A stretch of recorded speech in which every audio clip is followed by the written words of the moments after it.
সোনার মানুষের পরিণত হয়ে যাবে। সূরা আসর আল্লাহ তাআলা বলেন ওয়াল আসর, আল্লাহ তাআলা শুরুতেই কসম খাইতেছেন, সময়ের কসম খেয়ে আল্লাহ তাআলা বলেন, যুগের কসম খেয়ে আল্লাহ তাআলা বলেন, এই যে যুগের কসম খাওয়া, সময়ের কসম খাওয়া আল্লাহর দরকার আসেনি? দরকার নাই। আল্লাহর কোনো কসম খাওয়ার কি নাই? আমরা কোন একটা জিনিস অন্যায় করলে ওই অন্যায়টাকে সত্য বোঝানোর জন্য কসম খায়, ঠিক না বেঠে? কয় মার কসম, বাবার কসম, এই কাজটা করে, এটা মা বাবা ছেলে মেয়েরা এটা বোঝার জন্য যে এই কাজটা আমি করি নাই, আমার মায়ের কসম, বাবার কসম, কোরআন শরীফ ধরে কসম খাইতে পারবো যে এই কাজটা আমি করি। তাহলে এই কথাটা সে বুঝাইতে চায় যে আমি কসম খাইয়া বলছি এই কাজটা আমি করি, এটাতে একটা গ্যারান্টি দিতেছে যে এই কাজটা আমি করি নাই। ঠিক এমন আল্লাহ তাআলা চারটা গুণ বুঝাইতে চাই।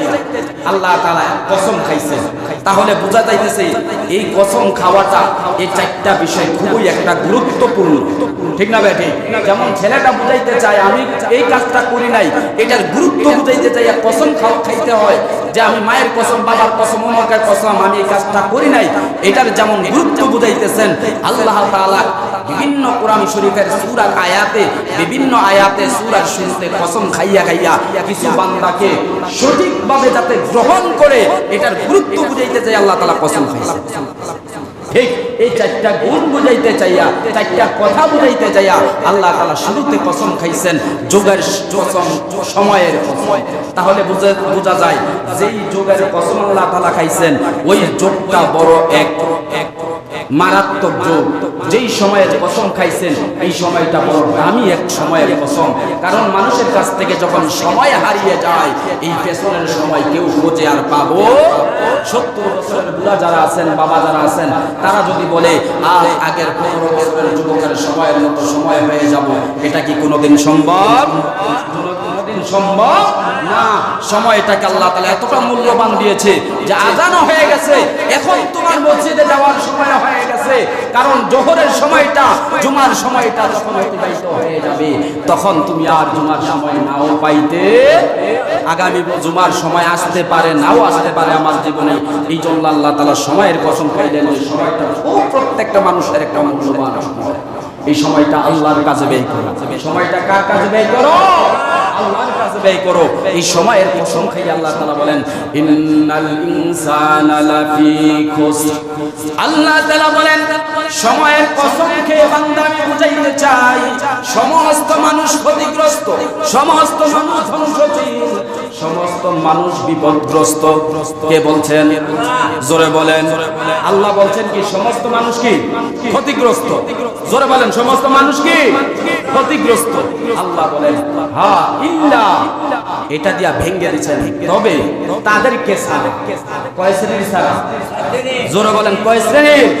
4 গুণ বিশিষ্টওয়ালা মানুষ ছাড়া, 4 শ্রেণীর মানুষ ছাড়া আর যত মানুষ আছে সবাই ক্ষতিগ্রস্ত, সবাই ধ্বংসশীল, সবাই বিপদগ্রস্ত। এটা আমি বুঝি আর না বুঝি আল্লাহ বলে দিয়েছেন। কে বলে দিয়েছেন?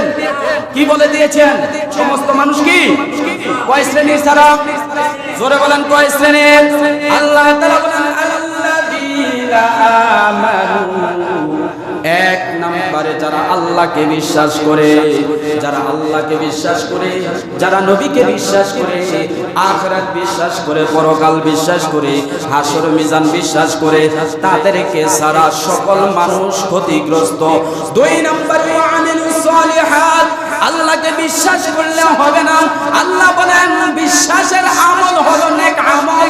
আমি আল্লাহ যে বলে দিলাম 5 ওয়াক্ত নামাজ পড়ো, এই কথাটা যারা বিশ্বাস করবে, 5 ওয়াক্ত নামাজ পড়বে, তারা ক্ষতিগ্রস্ত হবে না। আমি আল্লাহ বলে দিলাম যাদের উপরে হজ ফরজ, তোমরা হজ করো, যারা হজ করলো তারা ক্ষতিগ্রস্ত হবে না। আল্লাহ বলে দিয়েছেন যাকাত দেওয়া ফরজ, যারা যাকাত দিবে তারা ক্ষতিগ্রস্ত হবে না। নারীদেরকে আল্লাহ তাআলা বলেছেন পর্দা করো ফরজ, এই পর্দা যারা করবে ওই সমস্ত মহিলারা ক্ষতিগ্রস্ত হবে না। আল্লাহ তাআলা বলে দিয়েছেন পুরুষদেরকে, তোমরা 5 ওয়াক্ত নামাজ মসজিদে যাইয়া পড়ো, তোমরা আমার ঘরকে সুন্দর করে সাজাও, তোমরা নেক আমল করো। যারা 5 ওয়াক্ত নামাজ পড়বে তারা ক্ষতিগ্রস্ত হবে না, যারা নামাজ পড়বে না তারা ক্ষতিগ্রস্ত। জোরে বলেন ক্ষতিগ্রস্ত। নেক আমলের মধ্যে একটা হলো নামাজ। আমার জীবনে যদি নামাজ না আসে তাহলে আমি ক্ষতিগ্রস্ত হয়ে যাব। 2 নম্বরে নেক আমল। এই নেক আমলের মধ্যে নামাজ, নামাজ না পড়লে ক্ষতিগ্রস্ত, পর্দা না করলে ক্ষতিগ্রস্ত, যাদের উপরে হজ ফরজ হজ না করলে ক্ষতিগ্রস্ত, যাদের উপরে যাকাত দেওয়া ফরজ যাকাত না দিলে তারা ক্ষতিগ্রস্ত। 3 নম্বরে ওয়াতাওয়াসাউ বিল হক। আল্লাহ তাআলা বলেন 3 নম্বরে গুণ, তৃতীয় শ্রেণীর নাম্বার, তারা ক্ষতিগ্রস্ত হবে না। ওয়াতাওয়াসাউ বিল হক। আল্লাহ তাআলা বলেন যারা সদাই সত্য কথা বলে সত্য পথে চলে, সত্য কথা বলে সত্য পথে চলে। ওয়াতাওয়াসাউ বিল হক, এটার বিভিন্ন অর্থ, সেই প্রসিদ্ধ 2টা অর্থ, একটা হলো সত্য কথা বলা, আরেকটা হলো সঠিক পথে চলা। যেই মানুষটাই আমিও যখন ব্যাঠিক পথে চলে যাব তখন আমিও ক্ষতিগ্রস্ত হয়ে, কোন পীর সাহেব যদি বেপথে চলে যায়, ভণ্ডামির পথে চলে যায়, নারীর মেলা মিলাইয়া জিকির করে, তারা কি বিপদে পড়বে কি পড়বে না? ক্ষতিগ্রস্ত হবে কি হবে না? যখন আল্লাহর দিন থেকে মানুষ দূরে সরে যাবে, সিরাতাল মুস্তাকিমের পথ থেকে দূরে সরে যাবে, তখন এই মানুষ কি হবে? ক্ষতিগ্রস্ত হবে। 4 নম্বরে ওয়াতাওয়াসাউ বিসসবর। আল্লাহ তাআলা বলেন সকল বিপদ আপদে যখন তুমি সত্য কথা বলবা বিপদ আসবে, সৎ পথে চলবা বিপদ আসবে। ওয়াতাওয়াসাউ বিসসবর, ওই বিপদে তুমি ধৈর্য ধারণ করো। অল্প সময়ে 4টা কথা বুঝাইয়া দিলাম। 1 নম্বরে মানুষ ক্ষতিগ্রস্ত, সমস্ত মানুষ ক্ষতিগ্রস্ত 4 শ্রেণী ছাড়া। কয় শ্রেণীর লোক ছাড়া? জোরে বলেন কয় শ্রেণীর লোক ছাড়া? এই সূরাটার এত গুরুত্ব সাহাবায়ে কেরামরা বুঝাইছেন।